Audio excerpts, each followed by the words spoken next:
This is SportsCenter. Welcome in, David Lloyd, Trevor Scales here for a good time, not a long time, which apparently was the mindset of our World Series participants as well. No 6.5-hour games on this night. So after yesterday's, or technically today's marathon, does that make Game 4 sort of the nightcap of the doubleheader? Split, for sure. Whatever you want to call it, it's Game 4 of the World Series. And the Dodgers had Shohei. They had a 2-1 series lead, and they're looking to stretch that top first. Base is empty. Vladimir Guerrero Jr. digging in and waving at that one.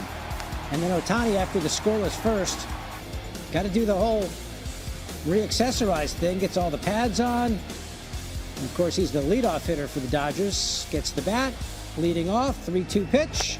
No. Yeah, he walks again. That's 11 straight plate appearances, extending the World Series record. Dodgers don't score in the first. To the third inning we go. Dodgers up 1-0. Vlad got him this time. The shot to left and gone. Vladimir Guerrero Jr., his 7th postseason home run, 7th career, but they've all come this postseason. Blue Jays take the 2-1 lead. Bottom 3. Ohtani leading off, and Shane Bieber gets him. So he's finally retired. The on-base streak ends after 11 plate appearances. Ohtani settles in the 4th. Breaks one off on Alejandro Kirk. Dalton Varsho now. A couple off-speed pitches for strike 3, and then Ernie Clement waves at that one. So he strikes out the side in the 4th. Still 2-1 game. Into the 7th we go. Ohtani's still out there. Clement gaps one. Varsho gonna pull up at 3rd and stop right there. And that ends Ohtani's night after 93 pitches. Anthony Bonda is summoned. Dodgers bullpen so good the night before, not so much on this one. Andres Jimenez, the 8-hitter, just serves it into left. That scores a run. The Blue Jays add an insurance run. It's 3-1. Ohtani's final line, 6 innings, 4 earned, 6 Ks. It's 4-1 Jays. Later in the inning, Blake Trinan on and Bo Bichette over Kike's head. First RBI of this World Series for Bichette, and the Blue Jays up 5-1. Very next pitch, Addison Barger continues to swing a hot bat. That gets into the outfield. The Blue Jays put up a 4 spot in the 7th to take the 6-1 lead. What an answer by this Toronto club. Bottom 9. Dodgers down 6-2. Alex Call, last hope with Ohtani in the on-deck circle.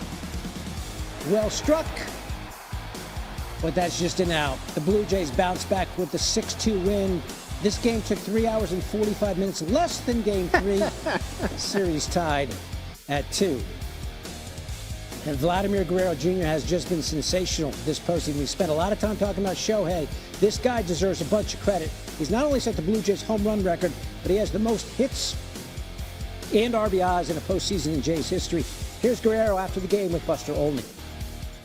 A wild Game 3 loss last night. Tell me what you guys did to sort of come into Game 4 and put that behind you. I mean, we tried the rest, you know. We played like 2 games in 1, you know, but like I always say, it's like we believe in us, we believe in God, and when you believe in God, you believe in us, something good like today happened. You got Ohtani for a 2-run homer, 3rd inning. Walk us through that. I mean, he's one of the best, man.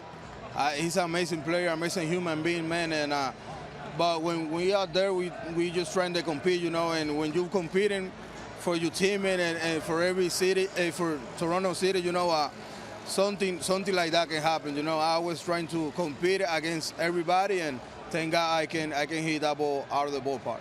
In turning the page, how important was Shane Bieber's performance? I mean, he's amazing. He's the best, man. He's every 5th day he come and he always tells us, like, believe in me, I believe in you, you know. And when people told that, it's like you got to go out there and compete and give everything you have. David, the odds were stacked against Toronto for a couple reasons. They were coming off that 18-inning loss facing Shohei Ohtani in L.A., but they pulled off the upset as a plus 155 underdog. It's the biggest upset in a World Series game since 2019 when the Nationals beat the Astros in Houston in Game 6. Here's Jays skipper John Schneider on that team's upset win. I get that it's easy to write Ohtani versus Guerrero. It's to us, it's Toronto versus Los Angeles, But that swing was huge, you know what I mean? That a sweeper is a pitch designed to generate pop-ups, in my opinion, and the swing that Vlad put on it was elite. And after last night and kind of all the recognition that went into Shohei individually, and he's in the mound today, it's a huge swing from Vlad. It's a huge swing to get us going. And I think that gives you some momentum. And, Shohei settled in, struck out quite a few in a row after that. But, our at-bats there kind of just, it was a Blue Jay inning, you know what I mean? Varsh, Ernie, and then you kind of went to work. But the swing from Vlad was game changer. Here with our very own Doug Glanville. Look, both of these teams tip the cap to just the physical fortitude to get back after a 6.5-hour tilt to be on the field, but the mental fortitude displayed by Toronto in order to win after that heartbreaking loss in Game 3. How do you describe that? Yeah, I mean, it's World Series time, and these are champions. The Blue Jays have the best record in the American League, so there's no fluke to their game, and we're seeing exactly how they do it, right? They can chain hits together. They can run the bases. They can put pressure on. And it doesn't matter if it's Shohei Ohtani. Now, Ohtani has 7 pitches, so you don't know what's coming, and he's accurate with a lot of them.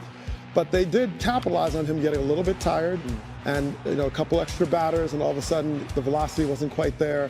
The sweeper wasn't quite there. And a team as good as Toronto, they don't miss those mistakes when you start slipping up a little bit in the zone. And that's where they capitalize and what makes them so good. The Blue Jays pitching has really, if you go back to last night, basically it's been 19 innings and they've given up 3 runs. What have you noticed about the way the Toronto pitchers are going after the Dodgers right now? Well, if you look at Shane Bieber's performance tonight, this is a veteran. This guy's been around the block, injury coming back.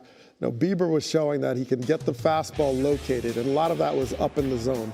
So he's trying to get them to chase and elevate, maybe get the pop-up. But then he goes with that slider or that changeup down. And when you look at the map of his pitches, it's like up and down. There's not a lot in the middle. And that's an ideal scenario for a pitcher. You're staying out of the heart of the zone. You're able to locate.